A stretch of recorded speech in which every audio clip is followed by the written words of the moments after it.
Angelus Domini, nunciavit Mariae, et concepit de Spiritus Sancto. Bom dia! Bom dia! Acho que a maioria aqui me conhece. Para quem não me conhece, meu nome é Tamires. Recentemente, a gente fundou uma congregação mariana aqui na paróquia São Domingos. A gente juntou algumas pessoas interessadas e fundamos.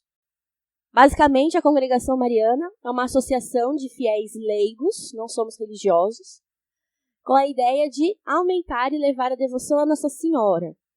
O congregado mariano estuda, se forma, ajuda os paroquianos, ajuda a paróquia como um todo, ajuda a igreja. A gente tem como objetivo, claro, em primeiro lugar, chegar ao céu por meio da intercessão de Nossa Senhora. A gente usa essa fita azul, então se vocês encontrarem alguém de fita azul, vocês podem pedir qualquer coisa, que a gente está aqui para servir vocês e ajudar. Caso vocês tenham interesse em participar da congregação mariana ou tenham dúvidas sobre a congregação mariana, Legião de Maria, né? Muitas vezes aparecem essas dúvidas, vocês também podem depois perguntar. A gente abre espaço para falar sobre isso, não tem nenhum problema, tá bom? Até sobre o tratado, né? Também muita gente pergunta as diferenças, né, das consagrações. É um assunto que dá para se estender pra caramba. Mas a nossa aula de hoje é sobre o ofício da Imaculada Conceição. A data de hoje foi escolhida no dia 7, porque amanhã é o dia da Imaculada Conceição. Eu até queria fazer amanhã o evento, mas por problema de agenda aqui na paróquia, hoje era o dia mais próximo que a gente tinha para conseguir marcar o nosso evento, né, a nossa aula. Então, tá dando tudo certo, graças a Deus. Qualquer dúvida também, vocês, durante a aula, vocês podem levantar a mão, tá, gente? Não fiquem com vergonha. Eles são de casa, literalmente. Então, não existe pergunta boba, tá? O professor que vai dar aula, ele é muito bonzinho. Então, não tem nenhum problema, tá? Então, eu vou chamar agora o nosso professor, que veio de longe, veio de Maringá, lá no Paraná. Rodrigo, uma salva de palmas para ele, por favor, gente.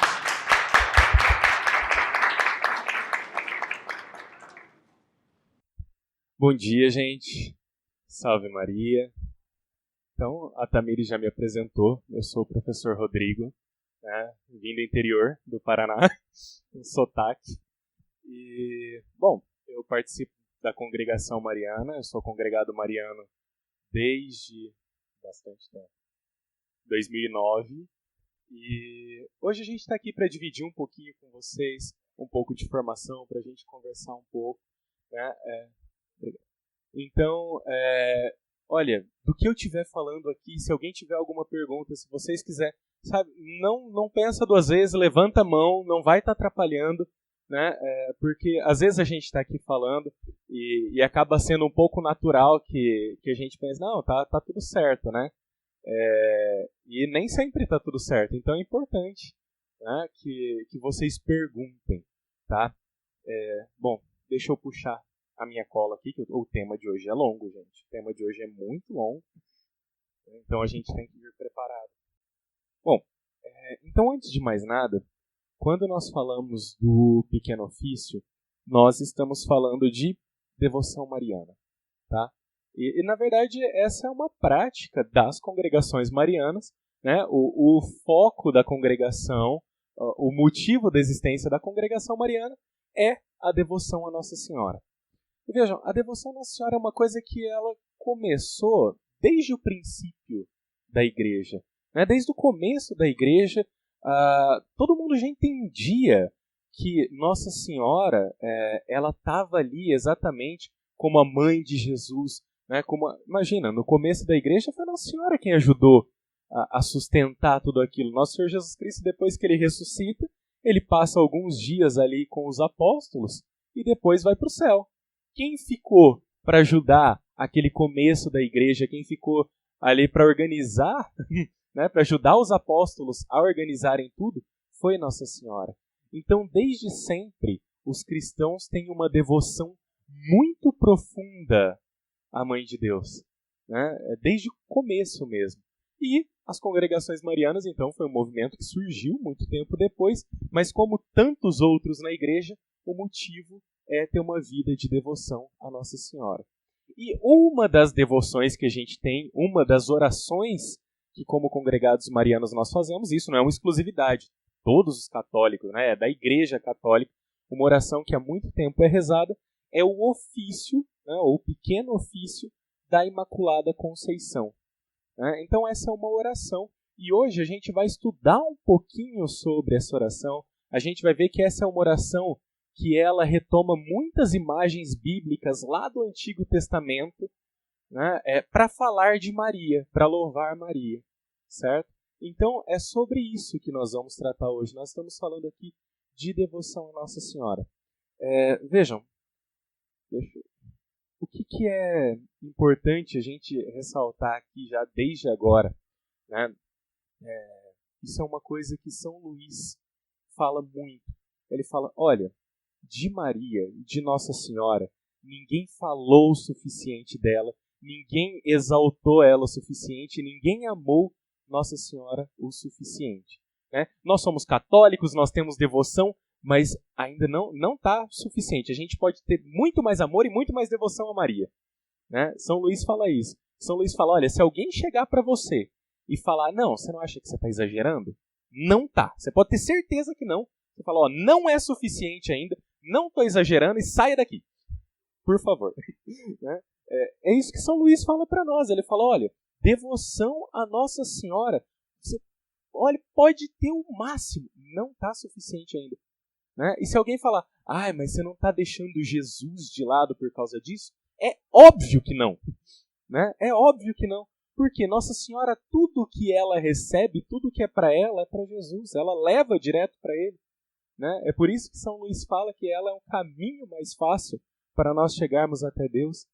Então, por isso, a devoção mariana ela tem esse elemento interessantíssimo, né? Que tudo que a gente entrega para Nossa Senhora, tudo que a gente reza para Nossa Senhora, ela necessariamente está entregando para Jesus Cristo. Né? Não se fala de Nossa... quando a gente fala de Nossa Senhora, imediatamente a gente está falando de Jesus. É isso que São Luís vai dizer para nós. Olha, você falou de Maria, ela está levando para Jesus. Então, a gente deve mesmo falar, amar a Nossa Senhora e exaltar essa mãe que nós temos. Certo? Então, o pequeno ofício é uma oração. Né? E para nós entendermos um pouco dessa oração, o que acontece? A gente precisa entender o que é um ofício. Né? Alguém aí já pode ter ouvido falar sobre a liturgia das horas. Quem aqui conhece a liturgia das horas? Ótimo. Então vamos explicar o que é a liturgia das horas. A gente explica o que é um ofício. Desde os tempos antigos, desde o tempo do povo de Israel, né, vocês sabem que Deus, a história da Bíblia é a história do povo de Israel. Deus juntou um povo, Deus preparou um povo, né, e Deus se apresenta para esse povo, que é o povo de Israel, que é o povo hebreu. Né, e durante o Antigo Testamento a gente vai ver toda a história desse povo, que é Deus preparando esse povo para a vinda de Jesus. Isso é o que nós temos no Antigo Testamento da Bíblia. Certo? No Novo Testamento nós temos a história de Jesus e o começo da igreja. Tá? O povo hebreu, desde aqueles tempos, eles tinham um costume, que era o costume de rezar os salmos. Né? Os salmos que estão na Bíblia, o povo hebreu já rezava. Né? Era uma oração para eles. Então eles liam esses salmos, eles decoravam, eles meditavam nesses salmos. Então o povo hebreu rezava os salmos. Quando Jesus veio, né, e com o surgimento da igreja, é claro que Jesus atualizou, né, toda aquela fé que eles tinham. Jesus veio para dar um novo significado, para organizar e fundar a igreja. Só que algumas coisas que os hebreus faziam permaneceram. Né? Os hebreus eles tinham lá os primeiros livros da Bíblia que nós temos. Né? Então a oração dos salmos permaneceu como uma oração da igreja. Então a liturgia das horas, ou o ofício divino, é um compilado de oração dos Salmos, certo? Essas orações, né, elas são obrigatórias para os padres, né, para o clero, mas ela é uma oração da igreja, então qualquer leigo pode rezar, né? Tem site, tem aplicativo hoje que tem a liturgia das horas. E como é que funciona a liturgia das horas? Ao longo do dia, você tem várias horas para rezar. Isso é muito comum nos mosteiros, né? Inclusive a gente estava falando aqui do mosteiro de São Bento, que tem em São Paulo. Tem alguns dias que lá eles rezam uma determinada hora da liturgia das horas, que é aberta para o pessoal, que é toda cantada. Né? Mas o que é rezar a liturgia das horas? É praticamente rezar os salmos. Ó, esse aqui é um exemplar da liturgia das horas. Né? Aqui está compilado essa série de salmos. Então, isso aqui que se reza. Nos mosteiros, os monges, eles então rezam normalmente 7 vezes durante o dia a liturgia das horas. Né? Isso vem de um costume muito antigo. Se a gente puxar lá nos Salmos, né? Muitos deles escritos pelo rei Davi, o rei Davi falava: 7 vezes ao dia eu te dirigi louvores ao Senhor. Então isso virou um costume da tradição da igreja de rezar os Salmos 7 vezes por dia. Né? E esse costume ainda é mantido em vários mosteiros. Então eles rezam. Aí cada momento é chamado de hora. Né? Então eles fazem uma oração dessas antes do amanhecer, aí umas 6 horas da manhã, depois às 9, depois ao meio-dia, depois às 3 da tarde, depois às 6 da tarde, depois outra ao anoitecer. Entendeu? Então ao longo do dia inteiro reza-se o ofício divino nos mosteiros, né? Rezam-se os salmos, a liturgia das horas. Isso é um ofício.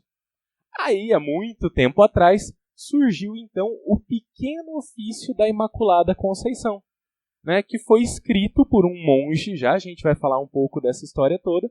O pequeno ofício foi é um ofício, então ele é dividido nessas mesmas horas, mas são pequenas orações para falar de Nossa Senhora, para louvar a Nossa Senhora.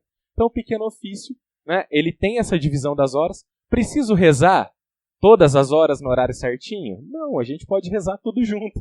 Né? De uma vez, facilita às vezes, mas ele é dividido nessa mesma estrutura que é dividida a liturgia das horas, que é dividida o ofício divino. Certo? Até aqui, tudo ok? Todo mundo entendeu o que é um ofício? Todo mundo entendeu o que é um pequeno ofício. Aí, nós temos um outro aspecto, que esse é o pequeno ofício da Imaculada Conceição. Então, nós temos que falar aqui sobre a Imaculada Conceição. Né? A gente sabe que esse é um título de Nossa Senhora. Todo mundo já ouviu falar isso de Nossa Senhora, mas nem sempre todo mundo entende. Pô, mas o que é Imaculada Conceição? Né? Então, para a gente começar, nós precisamos voltar. Né? Como que a gente define a Imaculada Conceição? Vejam, nós precisamos olhar para a história de Nossa Senhora. Né? Os pais de Nossa Senhora foram São Joaquim e Santa Ana, que também não tinham filhos, e Santa Ana, então ela engravida na velhice. Isso é muito significativo porque lá no Antigo Testamento nós vamos ver, né, em toda a cultura do povo hebreu, que uma mulher não ter filhos, para ela isso era como se ela tivesse sido amaldiçoada. Né? Um filho era um sinal de uma bênção. Então, são vários os casos, são várias as histórias que uma mulher passa a vida estéril e na velhice Deus a abençoa com um filho. Né? É o sinal de que Deus não abandonou aquela pessoa. E com São Joaquim e Santa Ana não foi diferente. Eles tiveram um filho na velhice como sinal dessa bênção de Deus. Mas Nossa Senhora, ela teve um privilégio muito especial. Porque todos os seres humanos, todos nós, nascemos com o pecado original. O que é o pecado original? Lá atrás, se nós voltarmos no Gênesis, o que acontece, né? A história do Gênesis todo mundo já ouviu, né? Tava Adão, Eva, Deus falou, não pode comer do fruto daquela árvore ali. Vocês podem fazer o que quiserem, só não desobedeçam.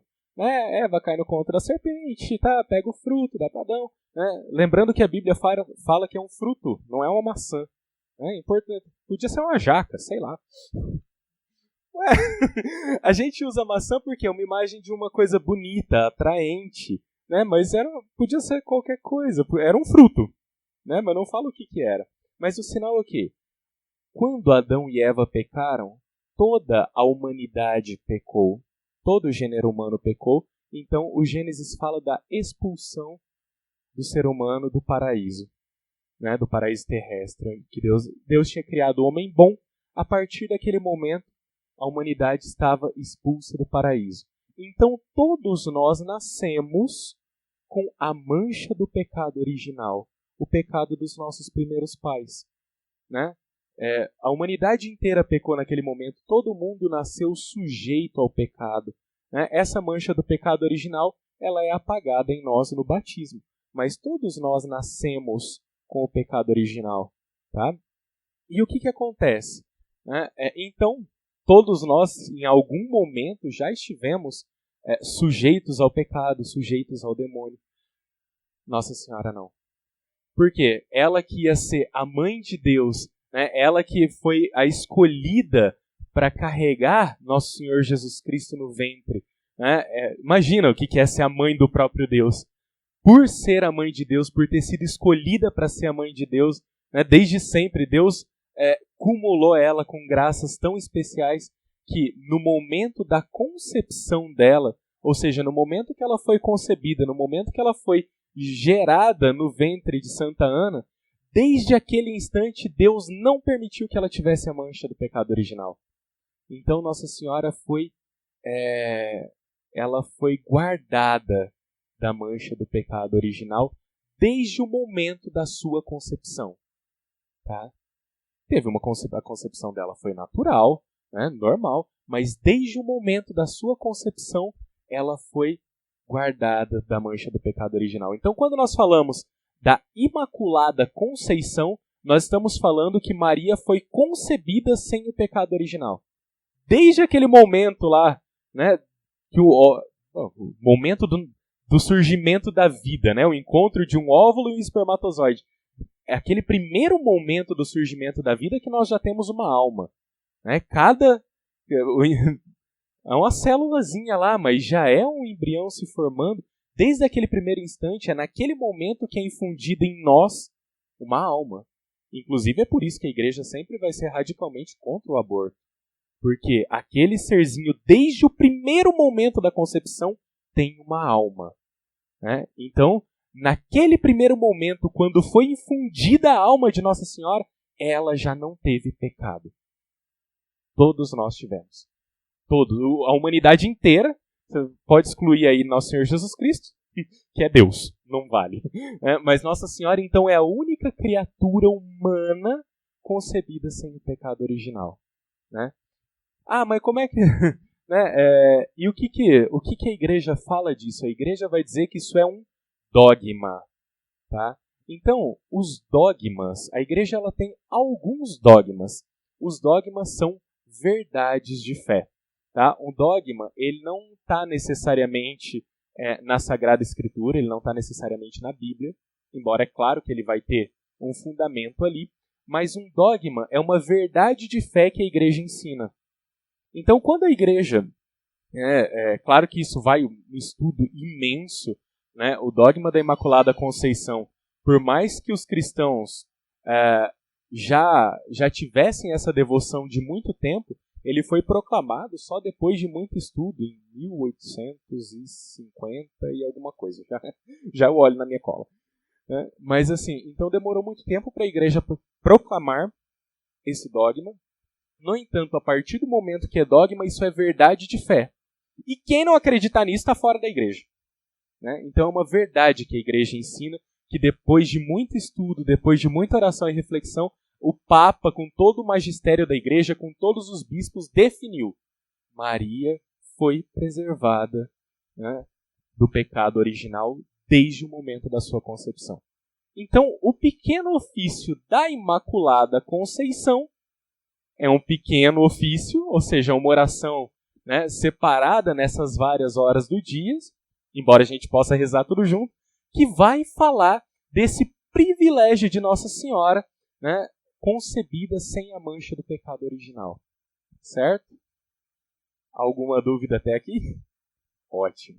Né? Então, para nós seguirmos, nós vamos entender mais ou menos quais são as horas. Né?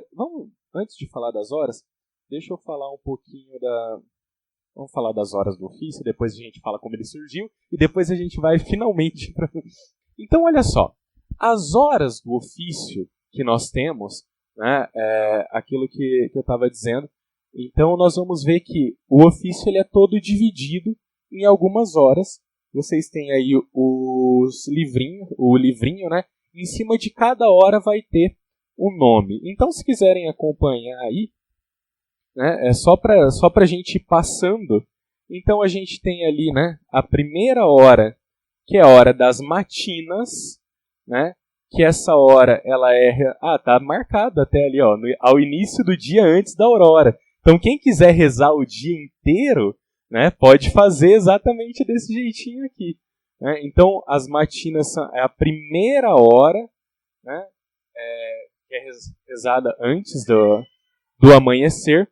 Né? No ofício divino, ela é chamada de ofício das leituras. Aí nós temos a hora prima, né, que é a primeira hora do dia, depois que o sol nasceu, que aqui está marcado às 6 horas da manhã, que no ofício das horas o pessoal vai chamá-las de laudes. Né? Deixa eu só te perguntar um pouquinho. Essas matinais, quando a gente acorda durante a madrugada, de quanto não é? Pode. Né? É aquilo. Na verdade, você pode rezar tudo.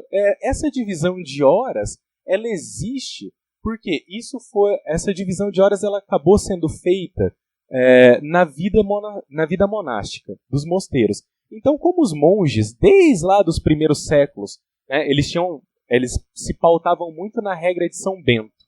São Bento falava, a regra máxima de São Bento, no latim, ora et labora, né, reza e trabalha. Então, a vida dos monges era trabalho e oração e trabalho ali o dia inteiro. Então, eles separavam os horários do dia que eles iam parar para rezar todos juntos, né? E o restante do dia eles iam estar cada um trabalhando na sua função. Tinha o que estava na cozinha, o que estava mexendo, cada um na sua função.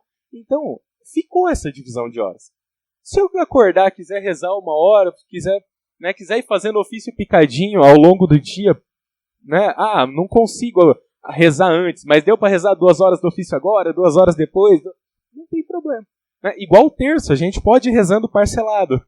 Né? Não consigo rezar o terço tudo de uma vez. Pô, acorda, tá indo pro trabalho, reza 1, 2 mistérios, tá voltando, reza mais 1, 2, reza um antes de dormir. Mas reza, o importante é a gente rezar.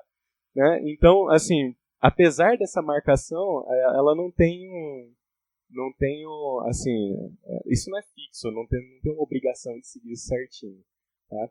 Então, nós temos a hora prima, né, que é a primeira hora da manhã, depois a hora tércia. Por que tércia? Porque aí já se passaram 3 horas da primeira, né? Depois a hora sexta, porque já passaram, que a gente fala sexta, né? A portuguesou, já passaram 6 horas da primeira. Depois a hora noa, porque já passaram 9 horas da primeira. Então era uma medição de tempo mesmo, né? E aí, por fim, nós temos as vésperas, que é a oração do fim da tarde, né? E aqui marcado às 18 horas, né? Da oração vespertina, e as completas, que é a oração da noite, que o pessoal rezava antes de dormir. Então, todo o ofício, não só o pequeno ofício, mas também a liturgia das horas, ela está dividida dessa maneira. Tá? Mas servia também como essa questão de marcação de tempo para os monges, enquanto eles estavam nas atividades deles. Tá? E aí, para nós falarmos como surgiu, então, o pequeno ofício. Né? Aqui tem um pequeno histórico. Então, não se sabe exatamente, né, a data da composição, mas nós sabemos isso é documentado por um padre que ele foi o biógrafo de Santo Afonso. Já a gente vai falar sobre Santo Afonso. Santo Afonso foi um grande difusor do pequeno ofício, né? Mas antes dele, o sujeito que estudou a vida dele, o biógrafo dele, pesquisou e descobriu, então, um frei que viveu entre os séculos XIII e XIV, né, um frei chamado Bernardino de Busti. Né? Era um frei italiano, ele era franciscano e ele era um grande devoto de Nossa Senhora. Na verdade, a gente não ouve falar dele, mas ele era um grande devoto de Nossa Senhora, era um grande defensor da Imaculada Conceição. Naquela época não era um dogma ainda, então tinha gente que brigava, tinha gente que falava que não, tinha gente que falava que sim. Né? Rolou muita discussão até a igreja definir como um dogma. Então, esse frei Bernardino de Busti, ele viveu entre 1450 e 1513. Né? E foi ele que escreveu o Pequeno Ofício. Né? Ele compôs o Pequeno Ofício, reunindo, então, essa série de referências, né, do Antigo Testamento sobre Nossa Senhora. Tá? E então, assim, sabe-se que ele morreu em odor de santidade, mas a igreja não proclamou ele santo. Né? E até hoje é pouco conhecido, então nós não temos muitos detalhes sobre ele. Só que o que é interessante? A forma como esse pequeno ofício foi difundida. Por quê? Tem um santo, que a gente não ouve falar muito dele também, chamado Santo Afonso Rodrigues. Né? Santo Afonso Rodrigues era um jesuíta espanhol e ele tinha um convívio com Nossa Senhora. Então, de vez em quando, Nossa Senhora o visitava. Né? Simples, coisa básica. Ele estava ali rezando, Nossa Senhora aparecia para conversar um pouco com ele. De leve. Né? E ele rezava, ele tinha algumas orações que ele rezava, né, para Nossa Senhora. Então ele costumava rezar o terço, o pequeno ofício e a ladainha de Nossa Senhora. E uma das vezes que Nossa Senhora apareceu para ele, ela deu uma missão para ele. Ela falou, olha, você vai escrever essas orações e você vai difundir essas orações. Né? Lembrando que naquela época não era fácil assim, né? Imprime o livrinho, tudo bonitinho, entrega um para cada um. A gente vive numa facilidade incrível hoje. Naquela época o sujeito tinha que escrever à mão. Então ele escreveu um monte, né, de cópias do Pequeno Ofício à mão, da ladainha de Nossa Senhora e da oração do Santo Terço. E ele foi entregando, um por um que ele encontrava, ele ia entregando. Né? Então essa oração passou a ser rezada pelos jesuítas. Né? Passou a ser difundida entre os jesuítas. E os jesuítas fundaram as congregações marianas. Então passou a ser, inclusive, uma oração muito presente na vida das congregações marianas desde o surgimento. É por isso que a gente reza, né? É por isso que a gente estuda, inclusive, o Pequeno Ofício. Né? Então foi Santo Afonso Rodrigues um grande difusor. E depois, outro grande difusor dessa devoção foi Santo Afonso Maria de Ligório, né, que já é mais conhecido, é o fundador da Congregação dos Redentoristas. Né? Então, Santo Afonso, ele não só acreditava na Imaculada Conceição, acreditava que Nossa Senhora tinha sido concebida sem pecado, como ele tinha jurado defender esse privilégio de Nossa Senhora com a própria vida dele, se fosse preciso. Né? Porque ele falou, olha, não é dogma ainda, mas ele já tinha certeza disso. E quando ele conheceu o Pequeno Ofício, então ele passou a rezar, né, ao longo da vida inteira. Ele não deixou de rezar nem um dia depois que ele conheceu essa oração. Então, isso para a gente saber que é uma oração que foi rezada por grandes santos e que tem grandes frutos na nossa vida espiritual. Todas as orações têm grandes frutos na nossa vida espiritual, mas essa é uma oração muito densa.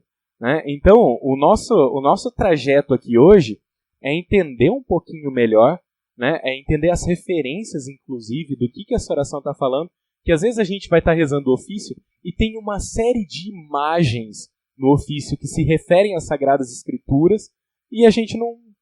Você rezou e passou e não entendeu o que está acontecendo ali. Então, nós vamos de pouquinho aprendendo a rezar o ofício hoje e entendendo o que ele significa. Os senhores abrirem aí os livrinhos lá no comecinho, né, nós temos então as matinas, tá? A primeira oração que nós temos aí, né, ela começa: Eia, entoai agora, lábios meus, glórias e dons da Virgem Mãe de Deus. Quando nós rezamos esse primeiro pedacinho na oração do ofício, nós traçamos um sinal da cruz sobre a boca, né? Porque nós estamos pedindo, né, nós estamos, entoai agora lábios meus. Senhor, purifica meus lábios aqui, porque eu vou falar sobre o quê? Sobre as glórias e os dons da Virgem Mãe de Deus, né? Então, olha só, e aí esse trechinho que vai nos acompanhar praticamente em todo o ofício. Em meu socorro vinde já, Senhora, do inimigo livrai-me vencedora. Né? Olha, isso é... Bom, a gente já sabe que pedir a intercessão de Nossa Senhora resolve. Né? Quantas vezes, quantos exemplos nós temos que a intercessão de Nossa Senhora resolveu muita coisa na vida de muita gente. E então pedir o socorro dela e pedir para que ela cuide de nós, para que essa oração seja frutuosa, né? Então começamos aí pedindo o socorro dela e lembrando aqui já tem uma referência bíblica importantíssima que nós, né, se nós pegarmos lá na primeira carta de São Pedro, o que ele fala? Ele fala, olha, ele diz que o diabo nos rodeia como um leão a rugir esperando a quem devorar. Então, São Pedro é muito categórico. Ele fala, olha, o demônio está o tempo inteiro te rodeando, esperando para você cair em tentação. Né? O demônio sabe quais são as nossas fraquezas, ele quer nos tentar mesmo, o objetivo dele é acabar com a nossa vida e nos levar para o inferno.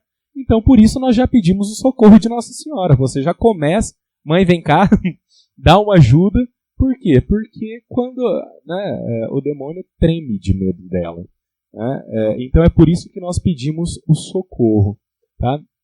E depois rezamos um glória, né? O glória que desde o começo, né, desde o princípio da igreja já é rezado, já é um louvor à Santíssima Trindade. Né? E então, cada oração ela vai ter um hino.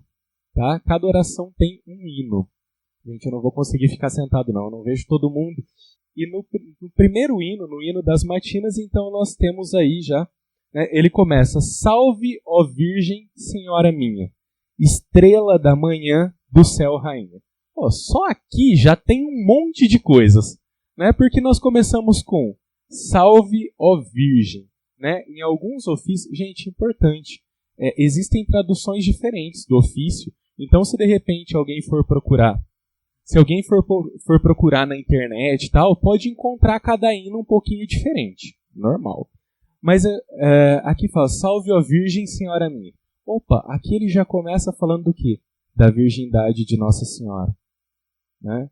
A gente chama sempre de Virgem Maria e tem gente que não parou para pensar, né, que essa também é um dos dogmas da igreja e uma das dos grandes mistérios da nossa fé, que é a virgindade de Nossa Senhora. Né? O dogma diz que Maria é virgem antes, durante e depois do parto. Poxa, mas, né, que jeito? É muito simples. Né? É muito simples porque a gente sabe que a igreja ensina. Mas olha, vê se não tem lógica. Nós sabemos que pelas vias naturais, né, um bebezinho ele sai por onde ele entrou. É uma via natural só. Ora, se Jesus entrou no ventre de Maria milagrosamente por ação do Espírito Santo, faz muito sentido que ele tenha saído de lá milagrosamente por ação do Espírito Santo. Né? Então, Maria não teve um parto normal. Né? Ela teve um parto milagroso. Tá? Então, e ela foi preservada dessa maneira. E vejam, a virgindade de Nossa Senhora, ela também tem um sentido espiritual muito profundo. Né? Porque a virgindade, ela não tem só o sentido físico da coisa. Né? O sentido espiritual é muito maior. Qual que é o sentido da virgindade? é o sentido da entrega total a Deus, né? E a mais ninguém.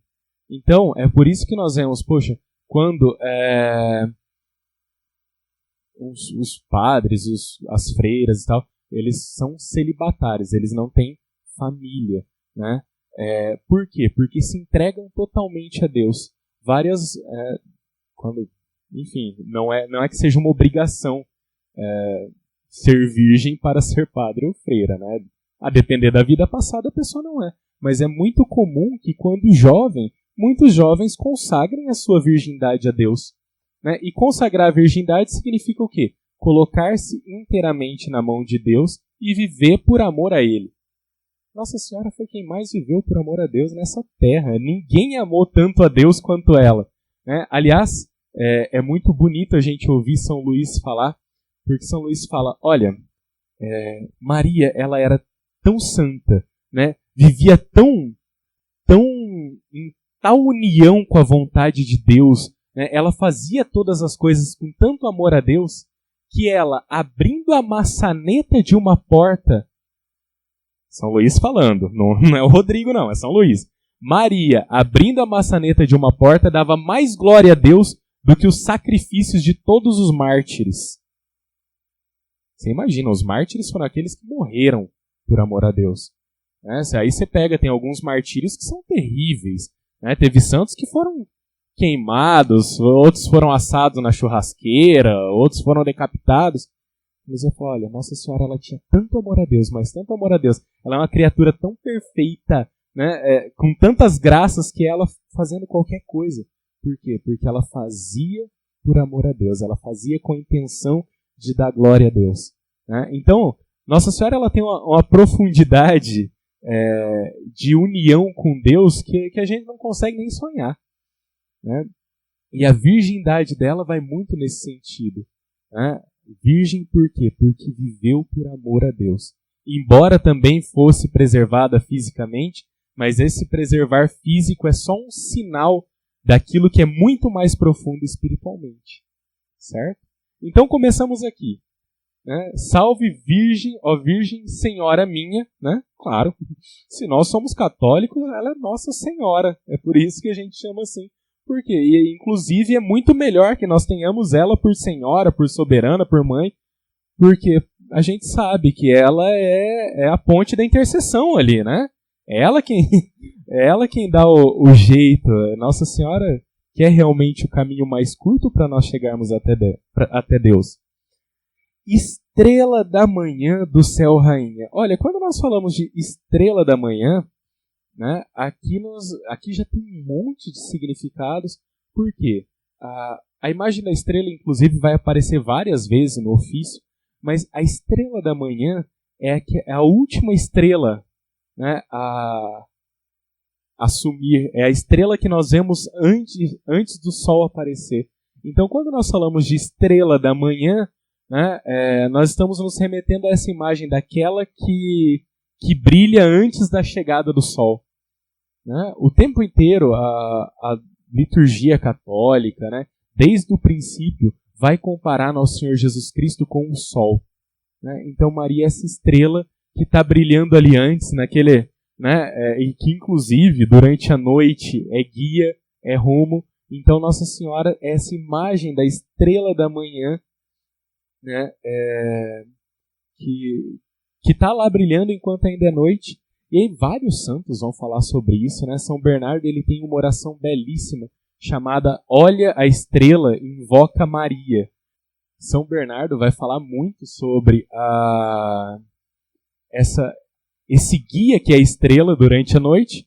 Os marinheiros durante a noite eles não tinham, né? Hoje é fácil, hoje todo mundo tem GPS. Naquele tempo o pessoal usava as estrelas, né? E tem um simbolismo ainda muito antigo, né? Hoje, por conta de todos os avanços, o pessoal sabe que tem algumas estrelas que explodem, né? De vez em quando alguém acha uma explosão dessa no espaço, mas os antigos eles acreditavam que a estrela ela era um astro incorruptível, ou seja, que ela durava para sempre, né? Até porque a configuração do céu não muda muito, né? O pessoal olha o céu, tal, tem todo o movimento ali, mas ninguém, né? A configuração é a mesma. Então, quando quem é acostumado a achar o Cruzeiro do Sul, a achar as constelações lá, você sempre vai achar. Tá? Elas mudam um pouquinho durante as estações, mas elas estão sempre lá no mesmo lugar. Então, os antigos achavam que as estrelas elas existiam para sempre.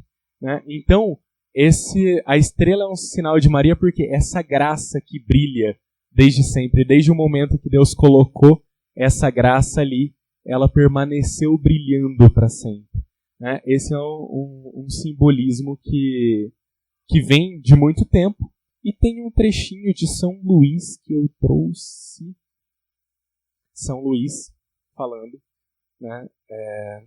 Então São Luís ele fala assim, ó, enfim, não se passa das trevas da noite à luz do dia, sem que a estrela da manhã tenha espargido, ou seja, tenha mostrado, né, a sua doce claridade.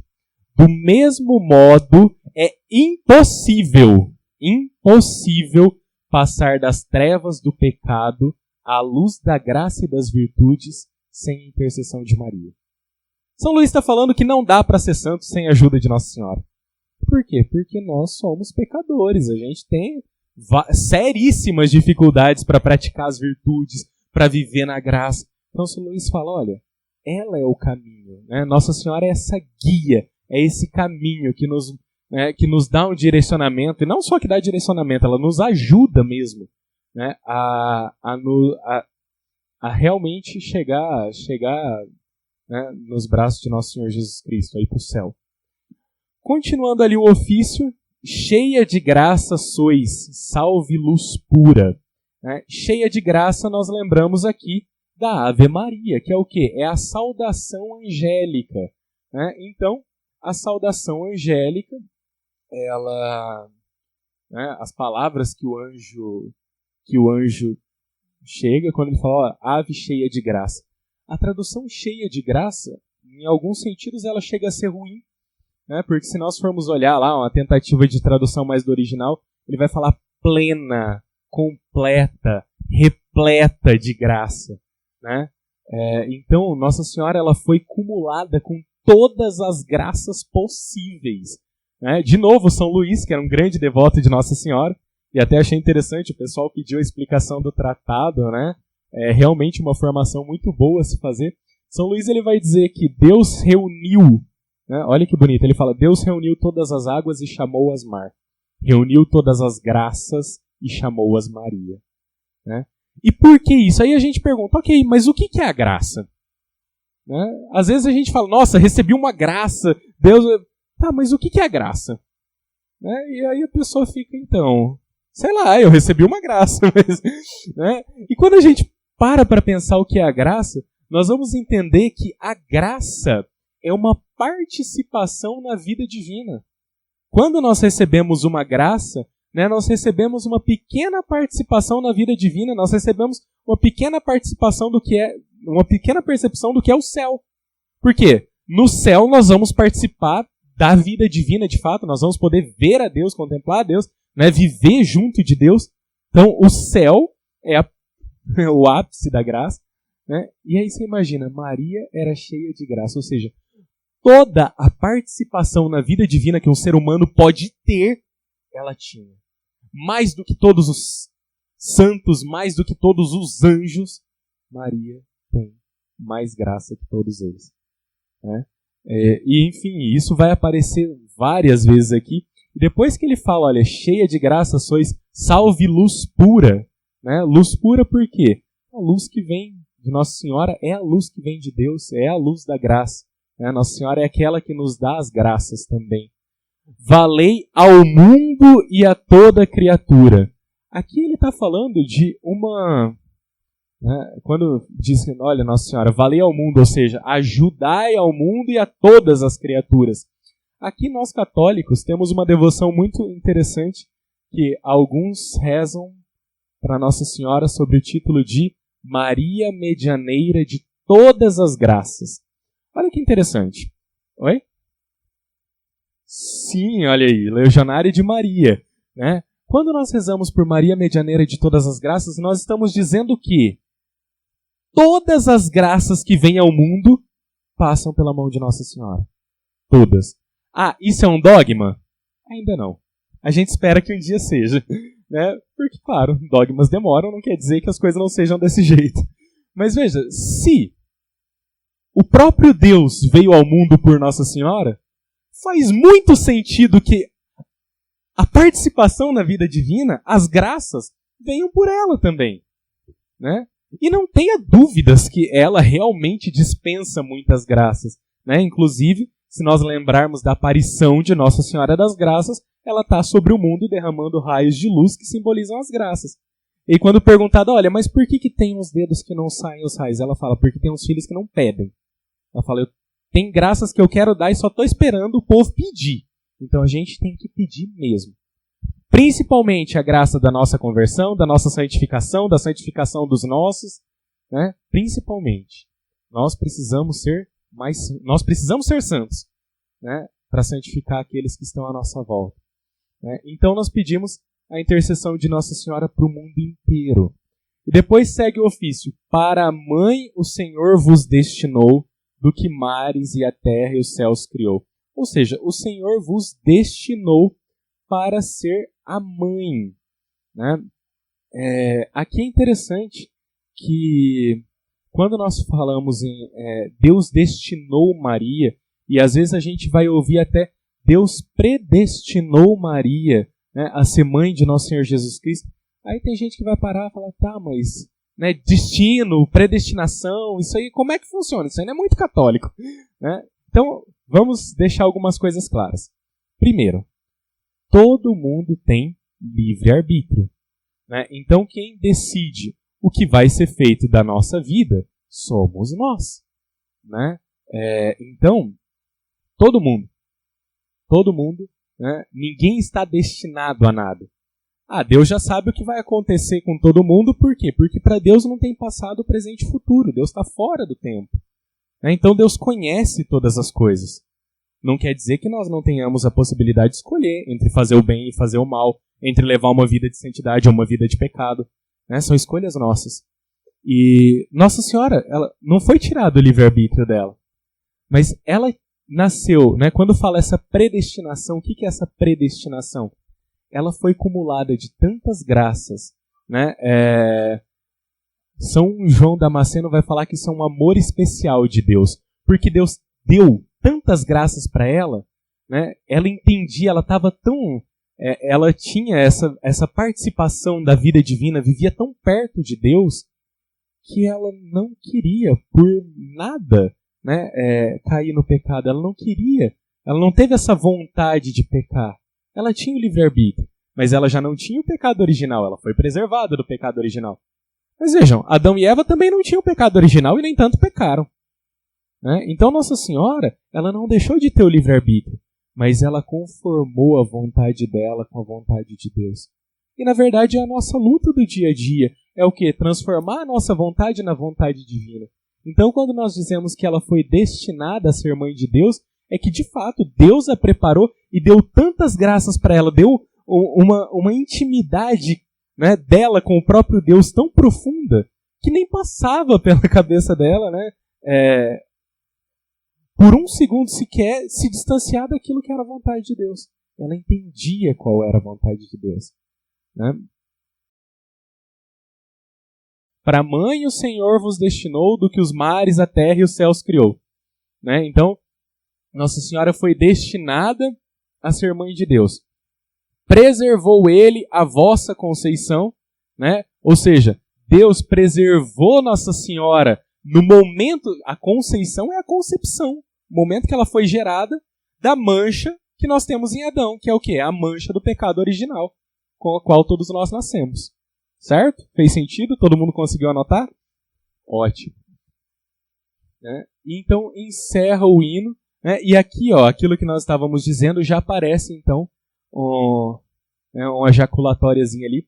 Deus a escolheu e predestinou.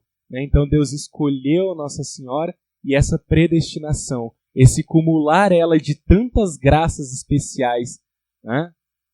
E no seu tabernáculo a fez habitar. Aqui é interessante a palavra tabernáculo. Às vezes a gente ouve também, nem sempre para pensar. o que significa. Na igreja, quando nós entramos na igreja e nós falamos hoje tabernáculo, nós estamos nos referindo ao sacrário. Mas desde o Antigo Testamento nós vamos ver a palavra tabernáculo como um local sagrado, né? Então, quando, né, aqui nós dizemos que Deus escolheu Nossa Senhora, né, e a predestinou, ou seja, encheu de graças, e no seu tabernáculo a fez habitar. Ou seja, né, Deus fez Nossa Senhora habitar no íntimo, no lugar sagrado do próprio Deus. Né? Deus coloca Nossa Senhora nessa intimidade com Ele. Então aqui nós estamos, essa primeira hora da manhã é para pedir a intercessão de Nossa Senhora, né, e louvar ela por essa intimidade profunda que ela tem com Deus. Agradecer depois, mas realmente pedir essa intercessão porque falar, olha, Nossa Senhora, a senhora está tão íntima, tão próxima, né, tão junto de Deus, ajuda eu. Né? É assim, pessoal. Diga. Esse tabernáculo aqui lá na Bíblia do Antigo Testamento fala do Santo dos Santos, seria esse local? Também, exatamente. Né? Nós vamos ter várias vezes essa imagem do tabernáculo. Então, por exemplo, quando o povo hebreu, né, sai do Egito e vai caminhar pelo deserto e tal, Deus já fala para Moisés, olha, faça um lugar, né, o tabernáculo. Depois ele pede para fazer a Arca da Aliança que vai ficar no tabernáculo, o Santo dos Santos. Então, o tabernáculo ele sempre foi o lugar da presença de Deus. E é por isso que hoje no sacrário nós temos o próprio Deus na Eucaristia, nós também chamamos o sacrário de tabernáculo. Certo? Então é exatamente nesse sentido. E por fim, então, aí nós vamos ter um final aqui que ele vai estar presente em todas as horas do ofício. Nós vamos fazer uma análise dele agora, e aí depois a gente já não faz mais. Mas quando a gente reza, esse finalzinho aqui é comum a todas as horas do ofício, que nós vamos rezar: protegei, Senhora, a minha oração e chegue até vós o meu clamor. Olha, é tão importante, na verdade, não só quando a gente vai rezar o ofício, mas quando nós vamos rezar qualquer coisa, nós pedimos para que Nossa Senhora proteja a nossa oração. Porque a nossa oração, ela está sujeita às mais variadas tentações. A gente começa a rezar, você começa a pensar num pepino que você tem que resolver, no negócio que tem que fazer depois, no almoço. Nós temos uma série de distrações quando a gente está rezando. Né? Isso quando a gente não vai rezar dormindo. Né? Nossa, não rezei nada hoje, vou rezar meu terço antes de dormir. Acorda com as bolinhas, tudo marcado na cara. Né? Então, quando nós pedimos para que Nossa Senhora proteja a nossa oração, nós estamos lembrando lá, poxa, nós temos uma série de tentações enquanto a gente reza, então, Nossa Senhora, me ajuda a rezar, a conseguir rezar, para que a minha oração seja eficaz, para que a minha oração seja um momento de intimidade, de união com Deus, certo? Né? E chegue até vós o meu clamor, ou seja, que essa súplica que eu estou fazendo, né, para de fato crescer na minha vida espiritual, chegue até aí, que a senhora entregue essas súplicas a Deus. Né? Então, e aí tem essa oração belíssima, né? Santa Maria, Rainha dos Céus. Rainha dos Céus, fácil. Ela é de fato a Rainha dos Céus, acima de todos os anjos, de todos os santos. Mãe de nosso Senhor Jesus Cristo e dominadora do mundo. É interessante esse título de dominadora do mundo, e na verdade tem uma série de significados, mas não é que Nossa Senhora domina o mundo com mão de ferro, né? Não é nesse sentido que ela é dominadora. Mas veja, primeiro, Nossa Senhora ela tem o título de Rainha dos Corações. Então aqueles que são católicos, que são devotos, entregam de fato a sua vida espiritual e a sua fé para ela, né? Ela domina sobre eles, e isso é uma maravilha, né? Aqueles que são consagrados a Nossa Senhora, a melhor coisa é que Nossa Senhora domine sobre nós mesmos, e que a gente faça a vontade dela, que é a vontade de Deus, e ponto. Né? É por amor, e é inclusive nesse sentido que São Luís vai tratar a escravidão a Nossa Senhora, escravidão de amor, né? Que ela domine sobre mim e que a minha vontade seja a vontade dela, e ponto. Né? E claro, ela domina o mundo no sentido de que se no mundo estão as coisas ruins, se no mundo está o demônio também, ela é aquela que esmaga a cabeça do demônio. Né? Então, não tem conversa com ele, E, inclusive, nós vamos falar mais sobre isso aqui. Né? E olha só, que a ninguém desamparais nem desprezais. Gente, tem tantas orações sobre Nossa Senhora que fala que ela é aquela que não desampara nenhum dos filhos que pede o auxílio, que pede socorro. Né? Vários santos ao longo da história da igreja, São Luís, São Bernardo, né? Todos eles compuseram orações nesse sentido. Nossa Senhora é aquela que não desampara os seus filhos. Então, ó, o que a gente pede? Ponde, Senhor, em mim os olhos de vossa piedade e alcançai-me do vosso amado Filho o perdão dos meus pecados.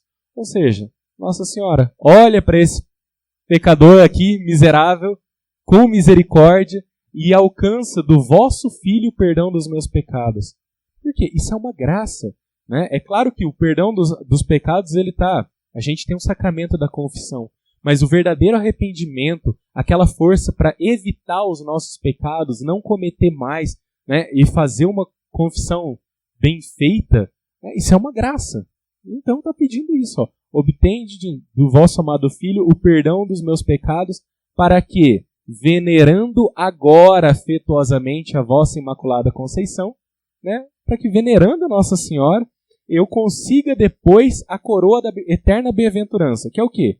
Coroa da eterna bem-aventurança significa chegar no céu. Né? Então, que eu consiga depois chegar no céu. Pelo mercê do mesmo vosso Filho, Cristo, Senhor nosso. Mercê aqui significa merecimento. Tá? Então, o que acontece? Nenhum de nós, absolutamente nenhum de nós, merece ir para o céu. Por um motivo muito simples. Nós temos pecados. E não são poucos. Né? E o que acontece? Nós, pelas nossas forças, jamais teríamos condições de chegar no céu. Mesmo Nossa Senhora, né, se não houvesse Nosso Senhor Jesus Cristo, que morreu e ressuscitou, né, é claro que ela teria o merecimento de não ter pecado. Mas as portas do céu estavam fechadas. Né? Então, antes de Nosso Senhor Jesus Cristo, né, morrer e ressuscitar, ninguém, mesmo os que mereciam, entrou no céu. É por isso que, quando nós celebramos a liturgia da Páscoa, né, quando nós celebramos, nós temos aquela imagem de Nosso Senhor Jesus Cristo abraçando Adão. Né, que fala, quando nós rezamos lá, né, nós cremos que Jesus desceu à mansão dos mortos. O que isso significa?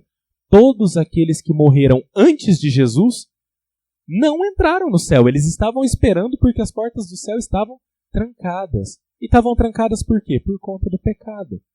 Né? Então, só rapidamente para nós entendermos aqui essa questão do pecado. Vamos imaginar o seguinte. Suponha que eu, Rodrigo, né, resolva bater em alguém. Eu tenho uma culpa relacionada a isso. Certo? Vamos supor, sei lá, né? Peguei meu irmão num dia de mau humor e resolvi dar umas pancadas nele. Ok, eu tenho uma determinada culpa. Só que, convenhamos que seria um tanto mais grave se eu fizesse isso com o meu pai ou com a minha mãe. Você entende que a culpa de bater num pai ou numa mãe, o desrespeito é maior do que a culpa de bater no irmão. Né? Até porque, enfim, depois ele vai ouvir isso. E aí, mas imagine que de repente eu resolva bater numa autoridade. Sei lá, no padre ou no bispo. Gente, é só suposição, pelo amor de Deus. Tá? Mas vocês entendem que a culpa ela é maior de acordo com a pessoa a quem eu ofendo? Né? Se eu resolvesse bater no Papa, a minha culpa seria muito maior. Mas e quando a gente ofende a Deus, então? Exatamente, misericórdia, só pela misericórdia. Por quê? Ora, se Deus é infinito, né, o meu pecado, que é contra Deus, ele tem... Qual que é o tamanho dessa culpa? É infinita também. Eu estou ofendendo a Deus, eu estou ofendendo o meu Criador. Né? Então, e agora? Eu, criatura, limitado, tenho condição de pagar uma dívida, né, pagar uma culpa cometida contra Deus? Não. Né? Por mais que eu faça sacrifício, por mais que eu queira. Né? Eu não consigo dar conta de pagar uma ofensa que eu fiz contra Deus. Só o próprio Deus seria capaz de oferecer um sacrifício que reparasse uma ofensa contra Deus. E é por isso que nosso Senhor Jesus Cristo, que é Deus, segunda pessoa da Santíssima Trindade, vem para a terra e sofre e morre para pagar os pecados de todo mundo. Porque só o próprio Deus poderia, né? E aí sim, por isso que nosso Senhor Jesus Cristo é o sacrifício perfeito, né? E é por isso que ele recebe inclusive o título de Cordeiro de Deus. Porque antigamente o pessoal fazia um sacrifício, matava um cordeiro. Nosso Senhor Jesus Cristo é o Cordeiro de Deus. É aquele que veio para ser sacrificado para pagar as culpas de todos os pecados da humanidade inteira, né? Para sempre. Só que, né, aí tem gente que fala, então, Jesus já pagou, tá tudo certo. Jesus pagou, mas depende de nós, né, abraçarmos, né, a salvação que ele já deu. Né? A salvação está dada, mas depende de nós. Então, quando o nosso Senhor Jesus Cristo morre e ressuscita, ele abre as portas do céu. A partir desse momento, então, aqueles que estavam esperando vão para lá, né? Os justos, claro. E então, por merecimento dele, pelo sacrifício de Jesus, é que nós podemos ir para o céu. Então, é por isso que nós rezamos, que pedindo a Nossa Senhora para que nós consigamos a coroa da eterna bem-aventurança, por merecimento, né? Por mercê do vosso Filho Jesus Cristo, Senhor nosso, né? Em unidade perfeita, né? A Santíssima Trindade. Unidade perfeita, Deus pelos séculos dos séculos. Amém. Toda essa oração aqui. E aí nós rezamos de novo. Protegei, Senhora, a minha oração e chegue até vós o meu clamor. Né? É insistente essa oração no ofício, isso é muito bonito. Porque nós precisamos insistentemente pedir para Nossa Senhora que ela de fato proteja a nossa oração. E aí, bendigamos ao Senhor, né? Demos graças a Deus. E por último, em cada hora, nós rezamos pelas almas dos fiéis defuntos. As almas dos fiéis defuntos, por misericórdia de Deus, descansem em paz. Amém. Quando nós rezamos pelas almas dos fiéis defuntos, nós estamos rezando pelas almas de quem? Ou por quais almas? Pelas almas que estão no purgatório. Por quê? Quem está no céu não precisa de oração. Já está vendo Deus, está ótimo. Quem está no inferno, sinto muito, de lá não sai. Né? Mas as almas que estão no purgatório são aquelas almas que estão se purificando para ir para o céu. Vejam, só vai para o céu, só entra no céu quem é santo. Ponto. Né? Então, quem morre em estado de pecado grave não tem conversa. Né? Se a pessoa está em estado de pecado grave, só lamento. Mas a gente espera morrer no estado de graça, na graça de Deus. No entanto, nós temos os nossos pecadinhos leves, os pecados veniais, né, para pagar. Nós temos as culpas dos nossos pecados, então a gente morre e tem condição de ir para o céu, mas não está 100%. Nós vamos para o purgatório, que é um lugar onde nós vamos pagar as nossas penas. Diga. Só uma pergunta, se nós fala das nossas defuntos, no normal dos ofícios, não tem esse tipo de tradução? Como que tem algum motivo, não? Como assim não tem esse tipo de tradução? Por exemplo, no final, nas outras, não tem essa oração final especificando dos defuntos. Em outros ofícios, sabe? Em outras traduções, tipo aquele da canção nova e tal. Olha, Eles igual ao que é falado mais ligado que tem até o CD. Olha, eu não conhecia, na verdade. Todos os ofícios que eu vi até hoje tinham aquele finalzinho das almas dos fiéis defuntos. Vai ver na hora do pessoal adaptar, eles podem ter tirado, tá? Acho que acaba muito grande, né? Pode ser. Mas, né? Mas assim, se a gente puder rezar, porque o que acontece? Como eu estava dizendo, é de extrema importância que nós rezemos pelas almas do purgatório. Porque as almas do purgatório são essas almas que elas estão em um sofrimento, elas estão pagando, né, terminando de se purificar para ir para o céu. Né? O purgatório só tem porta de saída para o céu. Então, se a gente morrer e pegar um purgatório, pode demorar, mas é certeza que a gente vai para o céu. Uma hora vai. Mas as almas do purgatório, elas sofrem. né? E elas sofrem porque quando nós morremos, né, a nossa alma, ela só é que no corpo a gente não consegue perceber isso, mas a nossa alma foi criada para estar com Deus. Então quando a gente morre que não tem mais... Porque o nosso corpo não, o nosso corpo ele tem vontade de comer alguma coisa, ele tem vontade de ficar deitado preguiçando, né? O nosso corpo ele tem um monte de vontades próprias dele. A nossa alma só tem vontade de ficar com Deus. Então quando nós morremos, a única coisa que nós queremos é estar com Deus. E quando nós não estamos na presença de Deus, então existe um sofrimento terrível. As almas do purgatório, então, passam por sofrimentos porque estão na ausência de Deus e estão pagando as suas penas para depois poder ir para o céu. Então, mas por que eu estava dizendo? As almas do purgatório elas estão lá nesse sofrimento, mas elas também fazem parte da igreja. Né? Tanto que nós dividimos a igreja em 3. A igreja triunfante, que é aquela que está no céu. A igreja padecente, que é a que está padecendo no purgatório esperando para ir para o céu. E a igreja militante, que somos nós que estamos aqui lutando para tentar chegar lá. As almas do purgatório, elas não podem mais... elas não podem rezar... Assim, claro que elas rezam, mas uma alma do purgatório ela não intercede por ela mesma. Entendeu? Mas nós podemos interceder por elas. Então, quando a gente reza pelas almas do purgatório, nós estamos ajudando as almas do purgatório a irem mais rápido para o céu. Você está livrando uma alma do sofrimento. Essa alma, quando chegar no céu, você tem mais um intercessor lá.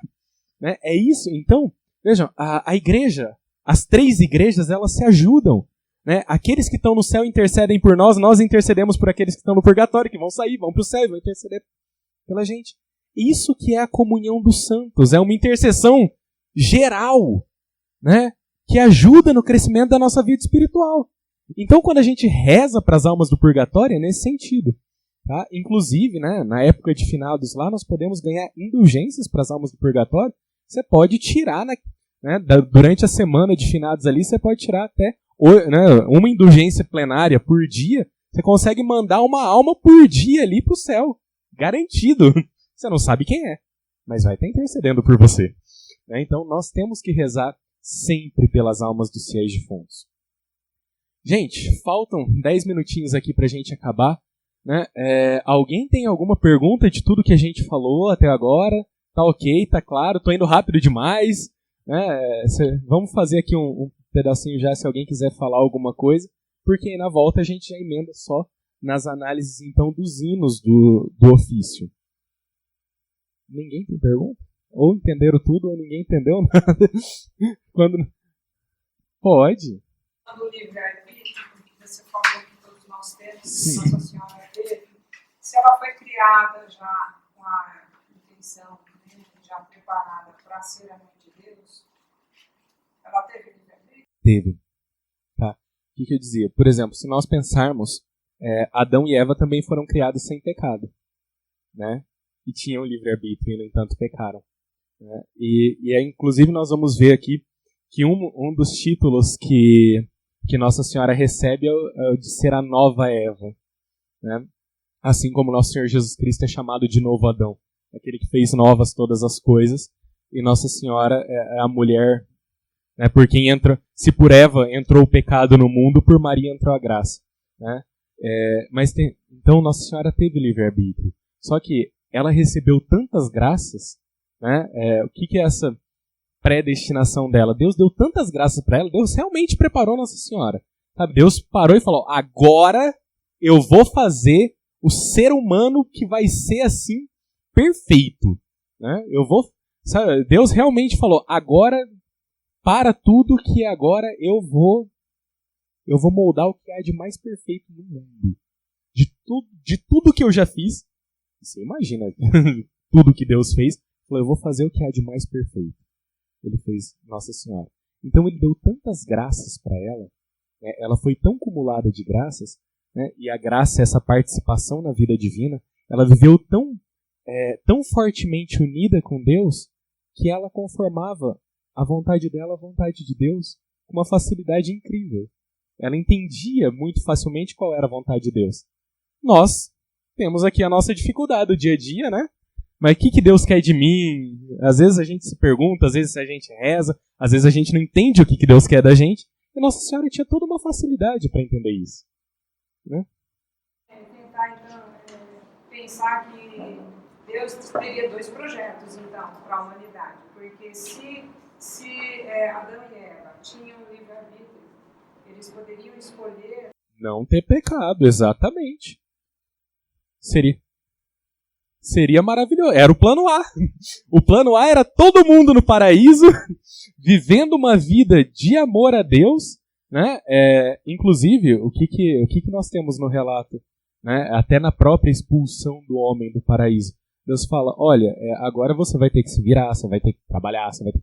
né? O homem vivia uma vida de contemplação, o homem vivia uma vida muito mais perfeita. Né? Adão e Eva foram criados. O projeto A era o quê? Era que não existisse pecado e que o livre-arbítrio ele existia para você escolher entre fazer um bem e outro. Santo Agostinho vai nos ensinar isso. Santo Agostinho fala, olha, o livre-arbítrio não é a possibilidade de eu escolher entre pecar e não pecar. O pecado não era para estar nem na ideia. O pecado não era para estar nos planos. Porque o pecado é uma ofensa a Deus. Ofender o Criador não faz sentido. Deus nos deu o livre-arbítrio, era para a gente escolher entre um bem ou outro. Eu tenho duas possibilidades de fazer o bem aqui. Qual delas eu escolho? Era para ser isso o livre-arbítrio. E não para ser entre fazer o pecado ou não. Entendeu? Mas no livre-arbítrio existia a possibilidade do homem pecar. E o homem pecou. Né? Infelizmente, não tem o que fazer. Né? Só que, no entanto, apesar de tudo isso, nós vamos lá, a liturgia, né, do sábado de Aleluia, Vigília Pascal. Na proclamação da Páscoa, o que a gente vai ouvir? Né? A proclamação da Páscoa. Ó feliz pecado de Adão, feliz culpa de Adão, porque foi por causa dessa culpa que o próprio Deus resolveu vir para o mundo. É por causa dessa culpa que Jesus vem ao mundo para nos salvar. Né? Então, isso é muito forte, isso é muito denso. Né? Mas por conta do pecado de Adão, o próprio Cristo veio até nós. O próprio Deus se faz homem. Né? Que é um mistério, é a coisa mais impressionante você imaginar que Deus resolve descer, né, e se doar pela humanidade. É o ponto central da nossa fé. Né? E continua fazendo isso, e isso se atualiza em cada missa. Né? Então, esse é o ponto mais... o que há de mais bonito no cristianismo é isso. O próprio Deus. Né? A igreja, esse ensinamento mais belo da Igreja Católica, porque é a verdade. Né? De tudo que a gente ouve falar de nosso Senhor Jesus Cristo, de todos os relatos, o próprio Deus veio ao mundo. Veio ao mundo para morrer, para nos salvar. Né? Então, sim, no início não era para ter pecado. Mas foi por conta disso que Deus veio até nós. Diga. Com relação à graça, né, da Virgem Santíssima, é correto dizer, inclusive eu já cheguei a escutar isso, que a Virgem é concebida sem pecado, mas ela não tinha tudo pronto, ela foi respondendo a essa graça e crescendo em graça. É correto? Sim. Porque, né, dá essa impressão que, assim, que ela foi concebida e ok, 100% pronta, e não. Não, ela foi amadurecendo também. Exatamente. Na verdade, né, o próprio menino Jesus, nós vamos ver no Evangelho que falava que ele crescia em estatura, sabedoria e graça. Por quê? Porque quando você é criança, você não tem acesso, né, a tudo isso. Claro que ela já estava acumulada de graças, mas de criança ela foi entendendo, dentro do que ela podia, qual era a vontade de Deus. E conforme ela foi amadurecendo, ela continuou entendendo, foi constantemente entendendo e abraçando a vontade de Deus. Né? Isso é relato da tradição da igreja, não é não é doutrina, não é um ensinamento, mas tem histórias que diziam que as pessoas do povo de Israel sabiam que uma hora viria o Messias.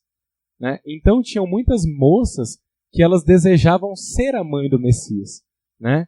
E conta-se que Nossa Senhora rezava para que ela pudesse ser a serva daquela que seria a mãe do Salvador. De tão humilde que ela era.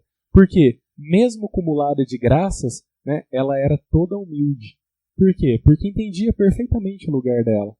Né? Então, e exatamente por conta de toda essa humildade é que Deus eleva ela de uma forma tão sublime. Né? Mas então é correto a gente entender isso. Por quê? Conforme o ser humano vai amadurecendo, ele vai conseguindo compreender melhor. Então, quando São Paulo também, Olha, quando criança, a gente fala como criança, pensa como criança, entende como criança. E como criança, a gente faz a vontade de Deus, né? À medida do que a gente aprendeu. Conforme você vai crescendo, as coisas vão ficando mais complexas. Mas ela sempre fez tudo de acordo com a vontade de Deus. Né? Da forma como... Porque ela tinha essa vivência, essa intimidade com Ele. E essa intimidade com Ele que a gente vai adquirindo com a nossa oração. Conforme a gente reza, né? A gente vai adquirindo intimidade com Deus. Certo, gente? Então paramos agora para um pequeno intervalo e voltamos daqui a pouco. Vamos rezar uma Ave Maria para a gente encerrar esse momento? Agradecer a Nossa Senhora pelo que nós vimos até aqui e pedir a ela que nos abençoe. Ave Maria, cheia de graça, o Senhor é convosco. Bendita sois vós entre as mulheres, bendito é o fruto do vosso ventre, Jesus. Santa Maria, Mãe de Deus, rogai por nós, pecadores, agora e na hora de nossa morte. Amém. Nossa Senhora de Fátima, rogai por nós. em nome do Pai, do Filho e do Espírito Santo. Amém.